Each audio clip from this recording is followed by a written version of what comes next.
Warm welcome to today's meetup. We will start in about 2 minutes.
Warm welcome to today's meetup with Stockholm Data Science.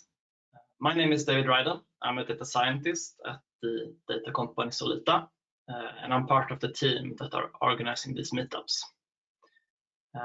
Today we will listen to my colleague Federico Benzi when he will talk about anomaly detection and how he applies statistics and machine learning in order to find anomalies and outliers in data related to the energy industry.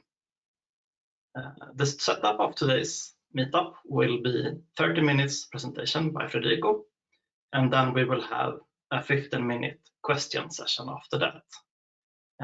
You see a functionality for writing questions in front of you, and how that works is that whenever you have a question, please just write it down.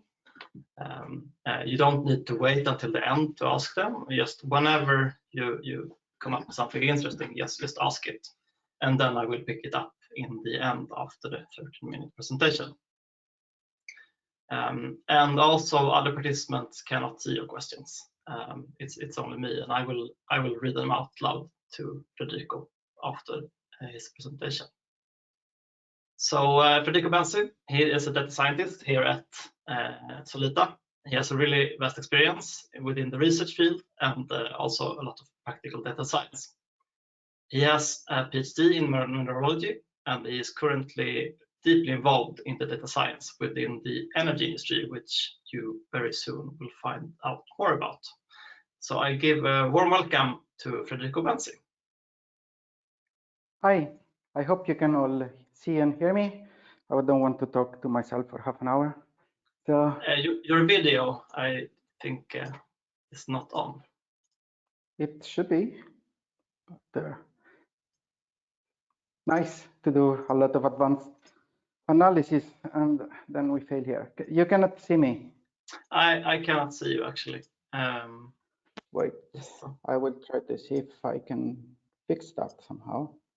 Yeah. Maybe you need to change the camera, Federico. You had 2 cameras, if I remember it correct.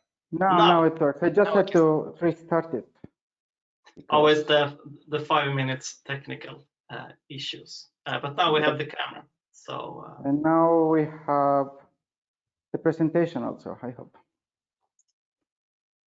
yes. Yes, Perfect. Federico and the presentation. Great. Okay, perfect. Now we have everything. Okay, so thank you for letting me speaking today.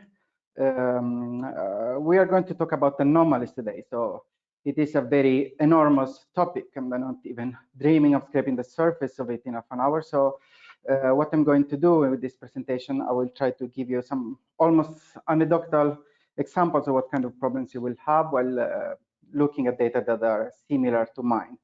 And so without further ado, the first thing I want to do is to let you understand what kind of data we are talking about. So I work with district heating, which is a very common thing in the Northern Europe, but not such from Southern Europe. I come from Italy, where I come from. So for me, it was quite new. But basically, it's a way of distributing heat, which is based on a centralized energy source. This can be a primary source, like, for example, waste-to-energy plants, where you burn garbage, but it can also come from data centers or industrial processes as a byproduct. And so we can reutilize this otherwise wasted energy to produce heat. What we do,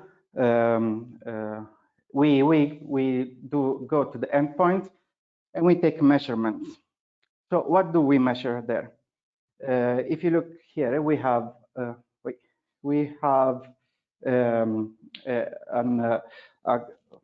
temperature that goes in, a temperature that goes out, and so we have it at a certain flow. So from that we can estimate the energy consumption. Here you can see, for example, in this plot we have a date and the energy consumption in megawatt. Here it's like you see what you would expect. Like in the winter we have a higher consumption, in the summer we have a lower consumption. What it is also very interesting is that we can correlate this consumption with some external factors. The most popular that we use, and because it has a very nice relationship, is with the outdoor temperature. Because of course, when the temperature is low, we will have a higher consumption of heating. We will turn on the radiators more. When the temperature is high, we will have a less consumption. So this is what we were trying to do. And we have unlabeled data because we try to see what if and where anomalies are in these consumption patterns, but we have no idea because it is unlabeled. We just have data that comes out and we need to try to analyze it. And we do it in a big collaboration that's called Smart Energy. It is a collaboration for digital development in the energy industry. And there are a bunch of energy companies. Here it was Ferrologic that was here, but now we became part of Solita. So now we are working with a lot of industry and also universities, including Lund, Chalmers, Borås, Uppsala, Halmstad, and maybe more. The main thing that we do within this, one of the main things we do with this collaboration is to develop a tool that is called K2. That is a tool for energy consumption analysis. You don't have to understand what's really going on here. It's just, I just took a screenshot from the dashboard. I will go into details later what's going on. And this tool is built for experts to go in and detect anomalous consumption patterns and send alarms, maybe to send a technician or to do some, to check that everything is going on, what is going on there. So after we have looked at the data, now we can go, what is an anomaly? Anomaly is a word that comes from Greek, and it means, it has the same stem of homogeneous, just that it is the A before it, it means non-homogeneous. So it is an unexpected item or a rare event that happens in your data line, for example, or also in life in general. And if you look at books about anomaly, or if you look at the forums and stuff, usually what it is anomaly is the sum of outliers plus novelty detection, while outlier is a data point or a region of data points that differs significantly from the other observations. And the novelty is when you have a data set, if you have a new point, how does it belong to it? This new item belongs to it. In the future of this presentation, I will just talk about outliers. Sometimes I will talk about, I will name it anomaly. Sometimes I will call it outliers, but I will never talk about novelty. So going more into details, we have three kinds of outliers mainly. The first one is called the global outlier, which is a point that really differs from your distribution a lot. And to give you some practical example, it can be, I don't know, being struck by a lightning. It's a very unlikely event, or win the lottery. This is something that doesn't happen often. And these are very easy to understand, to find, and to take care of. And I will show you later.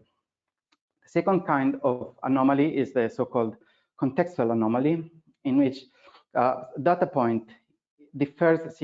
It's not differing in absolute value from your distribution. Like you can see here, you can see here that the points are within the distribution. It's just that in the context of the distribution, they are considered outliers. An example of it can be, I don't know, if you live in Stockholm and you want to travel south, you decide to take the E4 at 4 p.m. on a Friday, and then you find it empty. So it's not anomalous that the highway is empty, just anomalous that it's empty at 4 p.m., for example, where there should be a lot of traffic. And the third kind of anomaly of outlier that can exist is the so-called collective outlier. These are the most difficult to understand and to find and to take care of. So in this case, for example, a practical example could be in your apartment buildings, all your neighbors sell the apartment and live out the same day. So it's not weird that a neighbor will sell his apartment and leave, but it is anomalous that all of them do it at the same time. And in order to recognize these outliers, we need to know even more than just the distribution, because we were not able to detect them alone. And the most common way to take care of it is by clustering. I will talk a bit about this part, but it is a bit complicated. It's the most complicated of all. So let's start to talk about global outliers. As I said, they are easy to spot and take care of. And here is an actual data set from district heating, in which we have the temperature and the consumption.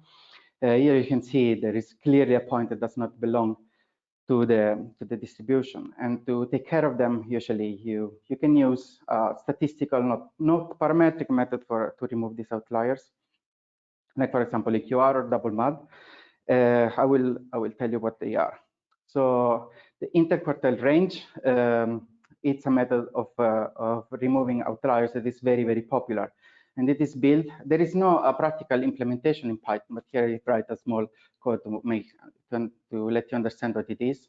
Like, we take the 25th and the 75th percentage, so the first and the third quartile, and then we take this distance. And then a point, it's considered to be an outlier if it deviates more than a certain multiplier, certain times of this EQR in the interquartile range. And it can be 1.5 or 3, it depends. I mean, if you, this is a non-parametric way of determining outliers, but if you want to compare it to a Gaussian distribution, for example, 1.5 outliers correspond to 2.7 sigma, more or less. And this is a quite powerful method. It's quite widely used because it is naturally resistant to skewed distribution, because it's based on the first and the third quartile, but it is only based a few points between the first and the third quartile. So it ignores what happens in the tails. So it is not always robust enough. To go over this kind of problems, we can look at this other method. It's called the double median absolute deviation, in which we take all the distribution. We don't throw away what's happening in the tails. Here again, there is no implementation in Python, but I write a small code to let you understand what's going on. So we take the median, and the deviations are all the points that deviate from this median. What it is called the median absolute deviation is the median of these deviations. So it's the median of the deviation between the points and the median of the distribution. What is called the double is because we take one of these MUD for the points that deviates in a positive way, in which the residual is positive, and one for the residual which is negative. In this case, we can have the best of both worlds, in which we have a method that is also it works also with skewed distribution. Like here, we can look at the random distributions that we have almost a Gaussian, and so the two median streaks are symmetrical, more or less. But if we try to have a skewed distribution, we have then also different medians. So we don't have a risk of ignoring, of taking these points in the tail, for example, as outliers. If we try to compare this with just the median absolute deviation, we can see that here in this case the deviations are symmetrical. So if we have a skewed distribution, the tail of the skewed distribution will become outliers, and we don't want that. So as I said, the advantages of this double MAD method are that it is non-parametric, so we don't have to care about what's happening, how the distribution of our data is. It is robust to skewed distribution as EQR, but it does not ignore this 50% of the data as the EQR. So this is my recommendation to use if you want to take care of global outliers more than EQR. As you saw from the implementation, it's not a lot of code to implement it, and can really help you sometimes when your distribution is a bit skewed and the tails play a role. So in this case, it would not play a role. We can get away with most of the outlier deviation recognition method. So, but in this case, we have this outlier that is removed, and this is the result after the outlier removal. And here you can see that probably we have some contextual outlier to take care of, and we will see it in the next section, which will be the bulk of the presentation, actually. And so we go into contextual outliers. These are more difficult to find and to remove if you want, because a simple non-parametric outlier removal, if you put that into a EQR or a MAD, you will not find any deviation from that distribution. So what you do here is you do a model, and it is by far the most used method to take care of this kind of outliers. So you try to find a model that describes your response. You calculate the residuals between your model and your distribution. And then you compute your univariate outliers from the residual. In that case, you can use double MAD, for example. But there is a big but here, because you have a problem of bad data, because your data will include outliers. It will be bad. So if you model your data, it will be modeled. Also, the noise and the outlier will be modeled, and you have to take care of it. I can think of three ways of taking care of this bad data. Either you can use a well-behaved reference period. In this case, unfortunately, you cannot automate your procedure, because like in our case of district heating, we have thousands and thousands of stations, and you have to go, a human has to go and find a well-behaved reference period for each of the stations.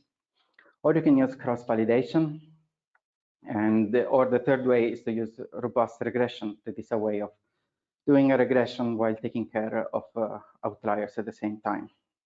I will not talk about the reference period methods, because I mean, it's a bit naive, but we'll talk about cross-validation first. So how does cross-validation work?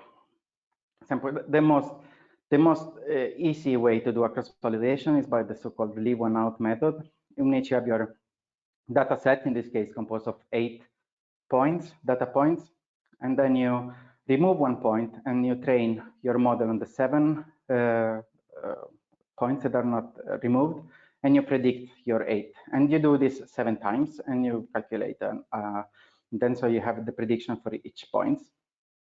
This is probably one of the best ways to do it, but as you may imagine, if you start to have a lot of points, this becomes very undoable from a computational point of view. If you have 1 million data points, instead of one model, you have to calculate 1 million models, and then you don't you don't live long enough to see the result probably. And another way, so to do it is the so-called k-fold, in which you shuffle your data, and then you divide in a certain amount of folds. In this case, in this example, it's 3 folds. So you take 3 test sets at random, and then you model on the resulting training set. But here we have a problem because you cannot shuffle time series data because the order of your data is important. So in this case, you can use a hybrid method in which you, for example, leave k out, in which you can take a few out and then predict on the other ones. But you have to be very careful while you select your folds in time series data. So in this case, what happens?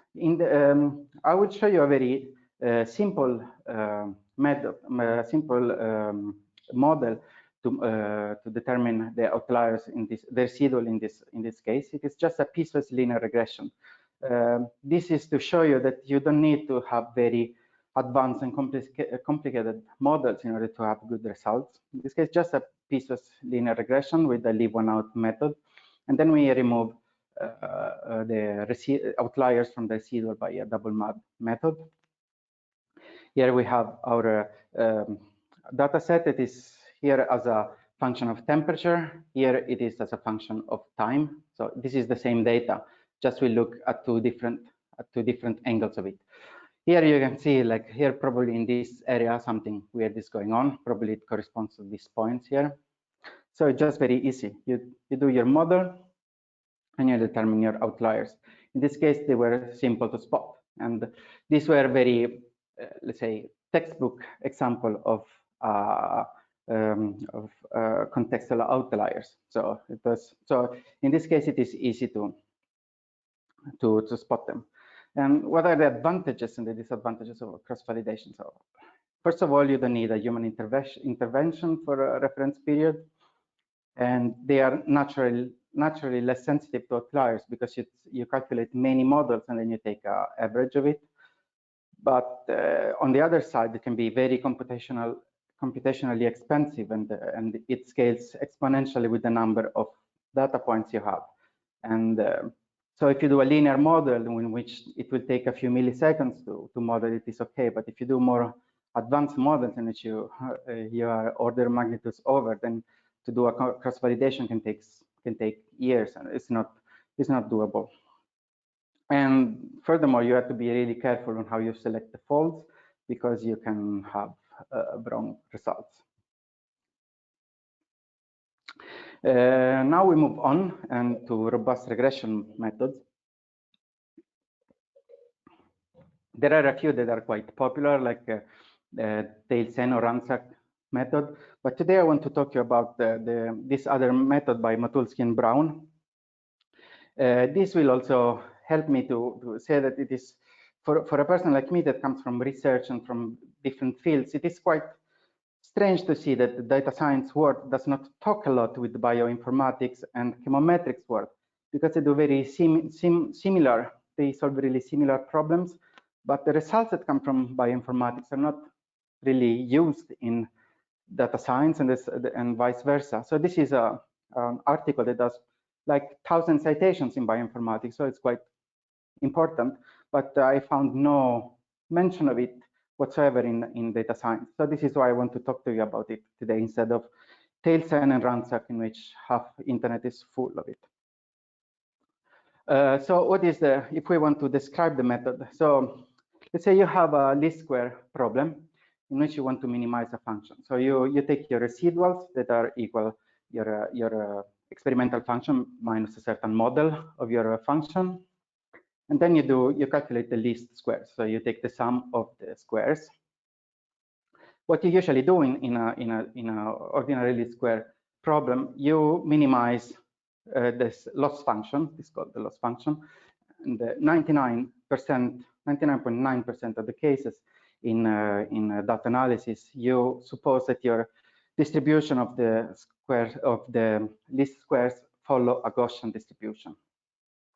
But what if instead we say that our distribution is not Gaussian, but instead it is Lorentzian or a Cauchy? In the Cauchy distribution, it's more taily. If you look at this, for example, this is the Gaussian distribution, and this is the Lorentzian distribution. It means that if you take a certain confidence interval, some points that are more far from the mean are not considered to be outliers. So the trick is all there. You, instead of minimizing the Gaussian loss function that is equal to your z, you minimize this other loss function. So their method is like this. You calculate your robust regression with the Lorentzian loss instead of a Gaussian loss. Then you remove the extremes with in this case, you use a method that is called false discovery rate in their article, and it is a parametric in which you force your distribution to be Lorentzian. And then you calculate the ordinary least square with what's left with the data without the outliers. So this is a very simple method, and the problem is that you need to know exactly the form of the function you want to minimize, and it is a bit more. You have to go a bit more into the code. I mean, but in Python there are plenty of ways with the SciPy to use a custom loss function. So if we look at the district heating, I had to choose another station in this case, which was a bit more problematic. If we look at it, this is very clearly a school because it has very low consumption over the summer. So I would say this is clearly a school. And there are problematic points in this region, most probably, and probably they correspond to this region if you look at it. So what happens if we do a fit of it? So let me explain it. It can be a bit complicated. So the red line is the classic data analysis method with the non-robust regression, and the green one is our robust regression. As you can see, what I want to show you is it deviates a bit from the problematic point, so it is less sensitive to it. And also, when you calculate the residuals, it looks like the outliers that are found by the non-robust regression are a bit more, and then it takes care a bit more of them. While you're with your robust regression, you're a bit more limited to this area. So it seems like it works better, and I mean it's difficult to evaluate if it can work everywhere. But this is a very powerful method to use robust regression, and I recommend you to try it if you have problematic data like we have in this case. How can we go over this? How can we refine these methods? So we could use more advanced modeling, for example, and like with more flexible piecewise regressors or some other tweaking of the model we have. Or we could use a very totally different modeling, like for example, generalized additive models, which are very popular in time series analysis. Or you could also use deep learning, like with autoencoders. I was thinking about what to talk, I mean, to just an example, but I mean, GAMs, for example, are powerful and interesting, but at the end of the story, the results are always the same. You do the model, you calculate the residuals, and then you minimize and you detect outliers from unparametric outlier removal system. But instead, I will talk a bit about is using deep learning with autoencoders. I mean, it would take many hours to just go into the details of it. So I just give you a very fast overview. Now, an autoencoder is a deep learning method in which your output is the same as your input. So it is composed of two parts. Is an encoder. Then so you take your function, you try to extract the most important features, and you regularize it into less features, and then you decode it. And after you decode, you compare your decoded layer with your encoding layer, and the encoding errors more or less will represent your outliers most probably, because as outliers are rare events, so your model will have problems in understanding them. There are many ways of training autoencoders. I will show you one of them, which is called, which uses sequences. So what does it mean, sequences? We will divide our data set in a small x's and y's. So I will label a few data points, for example, 3 days of data points, and then I will try to predict the hour after that. And then I will move these sequences. So I will create, at the end, my input layer will be many sequences of 3 days training set that tries to predict 1 hour. And so after we create this sequence, what do? We train the autoencoder on this training set, and we reconstruct this training set. And from that, we can, for example, we can calculate the residuals from that and go the same way we did with the double mod or whatever. But we can try also to use, in this case, a parametric way of do that. You estimate a critical threshold of reconstruction error, and then you apply this threshold to a test set. So let's see how it works, more or less. This is our training set. In order to make this work, I had to choose carefully the training set and the test set to find something that was easy to spot. And this is my test set. Here you can see probably there is something problematic happening here. I want to see if my autoencoder is able to detect it. So how do? I create my sequences. Then with the help of a very famous SQCD comic, I will say that this will take hours to train. So let's say it's so you have an excuse while your model is training to just do nothing and play with your colleagues, or in these times of Corona, maybe, I don't know, watch some Netflix. After it is done, you have finally your critical, your threshold. You have a probability density of having a certain mean absolute error, and this is the mean absolute error. And we model this, in this case, to be a Gaussian, and we take, I don't know, 99% confidence interval that corresponds to this, and we apply this threshold to our training set, to our test set. And so here it looks like we're able to detect a bit this threshold, these anomalies in this case. So what are the points on this LSTM autoencoders? The reconstruction is good, sometimes it's too good, so you have to take care of not taking a too big training set because if your model is learning from anomalies, then it can reconstruct them.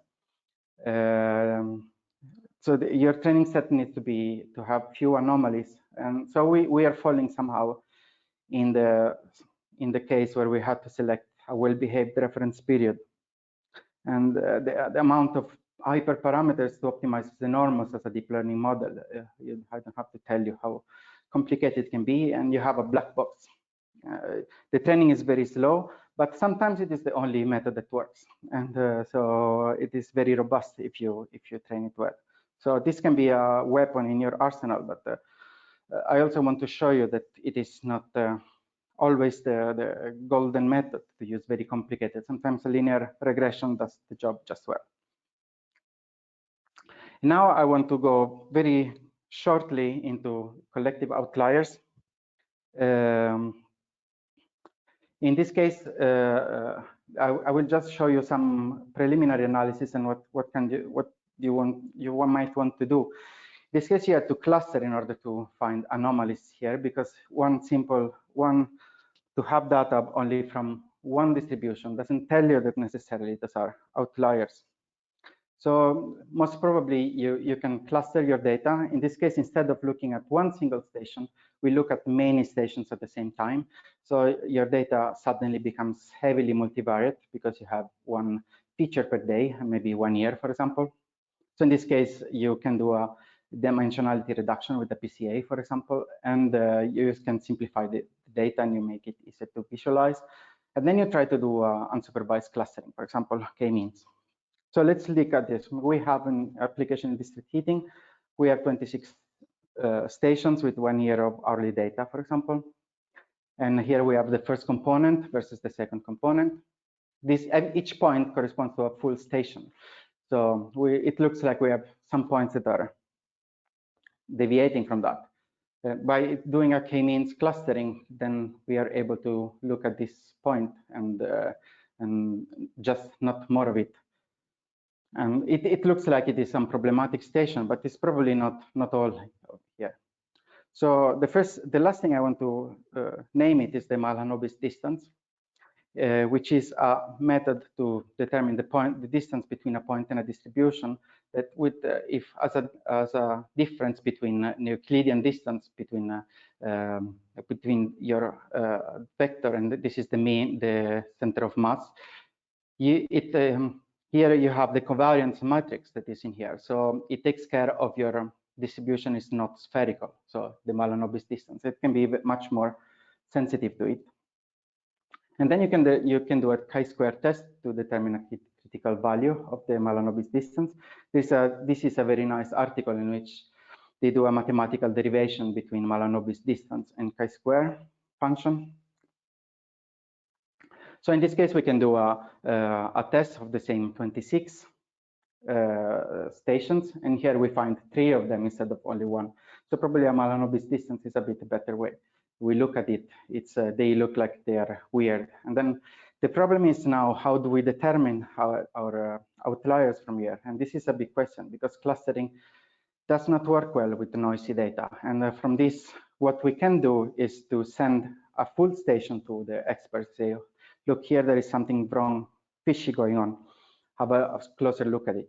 And there is much analysis, much work going on in this direction. But this is what I wanted to show, that this is complicated to do in details.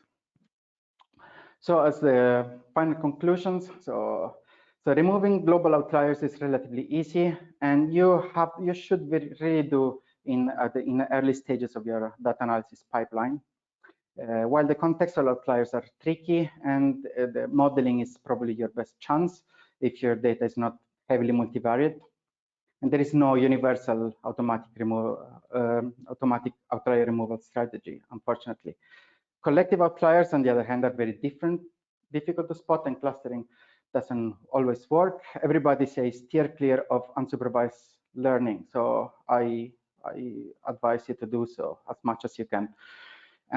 So the most important thing is to know your data well and use Occam razor. So use as simple a model as possible. Don't do deep learning if it's not really necessary. Sometimes linear modeling, linear regression takes you very far. And the last thing is, and I realize it's no matter how advanced your model is, with unlabeled data, you always rely on on a threshold, a number that you can sort of estimate it if you impose a parametric distribution, your 99 confidence interval, whatever, but you always have some threshold that sets apart the outliers. You cannot train it for real. And with that, I thank you for your attention, and I'm open to questions. Thank you a lot, Federico. That was really interesting. It's a really cool challenge that you have to like you have to produce a model, but it can't be too good, because then you replicate anomalies. I like it. It's very cool. On the question side, we have a question from Natalia here on the collective outliers, and she asks, could one use Savitsky-Golay filter for filter out contextual outliers? I'm thinking. Savitsky-Golay filters is a way of smoothing your data. Let's put it. And you could for collective outliers. I don't. Probably more for contextual outliers. It could be a way if you do your smoothing, and then you can, if in a contextual outlier here, you apply a filter and you hope to get rid of this point, for example. It could work. It's a bit risky to use Savitsky-Golay or whatever filtering, because you can easily so the problem is if this point is far enough from your distribution, then you probably can filter it away, but then you have problems that you are in the, if your signal is at a frequency that is too low or too high, you can filter out also your signal. But yeah, it can be a road to take. I tried it a bit, but I use Savinsky-Golay more to clean the data than to analyze the data. Cool. And then we have Frederick. He says, really great talk, thanks. If the goal is to detect deviations from a baseline, why not simply use Holt-Winters, at least for the shown sinus-shaped cases? For the what? Can you repeat the last part? For the sinus-shaped cases. Okay, but this is fake. This is fake data. This is fake data that I produced just to. But yes, of course. But I mean, the real data is not so simple, and so this is sinus shape. This is just fake data. In this case, it's very easy to filter out. I mean, here you don't need any statistical method. It's very easy to get rid of these ones. Just a small mean, and then you get rid of them. But real life is a bit more complicated. I hope I understood correctly your question. I think it sounds good. Yes, and then we have Yikun, who asks, have you tried VAEs instead of AE to avoid learning outliers? So it's autoencoders. I'm not sure what the V stands for.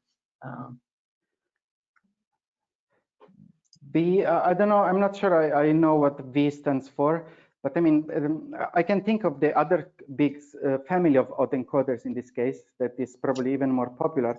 Is to what for me is a fake non-supervised, because in this case you have to train your autoencoder with many substations that behave well, and then when you try to reconstruct a substation that has outliers, then you will have reconstruction problems. But here in the cases that you need to know, I mean, it's a fake unsupervised problem. So yes, I mean, the internet is full of these examples. Everybody talks about this very successful way for electrocardiograms. Then everybody says that it works well, but then I mean, life is not only like EKG. So I don't know. Is that the question you asked? I hope so. I think so. I just checked. So it's variational autoencoders. So they're generative, as you said. Exactly. You create fake data. Yeah. So that's yeah, and you can also exactly variational autoencoder. So you're on spot there. Yeah, really interesting questions. I thought a little bit on the, like when you showed one of the graphs and you said like this is clearly a school. I'm a bit curious like how you're working with like what were they doing before this K2 algorithm that you're doing, and like how are you working with experts to understand what's an outlier and what's not an outlier? Within K2, you mean, or outside of K2? Yeah, I mean, yeah, in general, in your current work with Brava and this. I mean, the experts usually look at this. Look at this data that is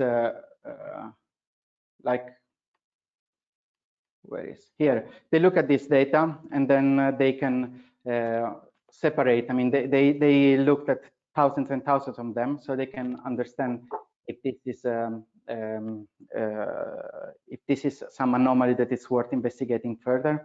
What we are working now is that an expert can confirm that it is an anomaly, and so we can have sort of feedback reinforcement learning in which we slowly insert labels into our data. And this, I mean, we have thousands and thousands and thousands, so it's nothing that we can do. So this is important that we present the experts with problematic stations, and then they can do their expert evaluation. But yeah, that is a big challenge. Yeah, I see. Yeah, the human reinforcement learning is part of it. Cool. And then we also have a question from Andreas. Can the way you implemented autoencoders also be used to predict stock prices, or is that overkill? I mean, many.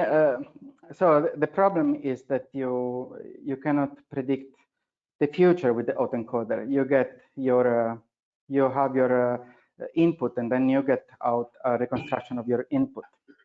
So you can predict probably stock prices in the past and see that it was well.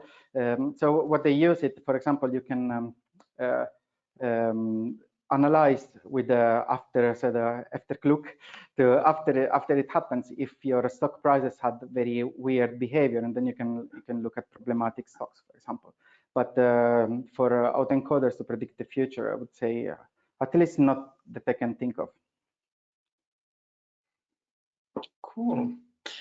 Yes, so those were the questions. I think this was a really interesting talk. Really nice topic, really nice challenge, and especially really nice walkthrough, Federico. Thanks a lot. Thanks. I want to just put the last slide that if you have further questions, here it is.